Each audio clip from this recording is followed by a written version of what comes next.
తిరుపతిలో ప్లాన్ చేస్తున్నాం. ఇది మన పక్క రాష్ట్రం తెలంగాణ, తెలుగు రాష్ట్రం ఇంకోటి ఏముంది, తెలంగాణ తర్వాత ఆంధ్రప్రదేశ్. ఏం రాజస్థాన్ లో ఏం అనుకోవట్లేదు, వేరే స్టేట్ లో ఏం అనుకోవట్లేదు. అనుకున్నప్పుడు ఫస్ట్ నేను మీకే ఇన్ఫర్మేషన్ ఇస్తాను, ఫస్ట్ గుడ్ న్యూస్ అని మీకే ఇస్తాను.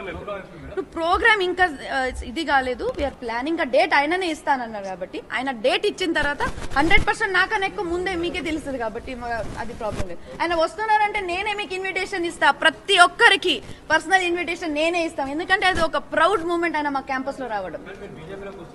అది నాకు సంబంధం లేదన్నా, అసలు దానికి సంబంధమే లేదు. నేను పార్టీకి లేదు, నేను ఏం యాక్టివిటీ చేసిన అట్లాంటి ఏమి యాక్టివిటీ చేయట్లేదు. నేను చేసేది ఇప్పుడు ఏదైనా పండుగ వస్తే, హనుమాన్ జయంతి వస్తే నాకు ఒక దగ్గర పిలిస్తే నేను అక్కడ వెళ్ళి నేను హనుమాన్ జయంతి కోసం పాట పాడితే దానికి బీజేపీకి సంబంధం ఏముంది? నేను హిందూ కాదా?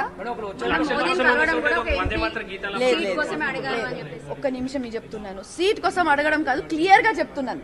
మోదీ గారికి కలవడం కారణం ఆయన గెస్ట్ ఆఫ్ ఆనర్ గా, మనకి చీఫ్ గెస్ట్ గా opening invitation, opening of our digital India skill centre కోసం ఓపెన్ చేయడానికి ఆయనకు పిలుస్తున్నాం, అంతే.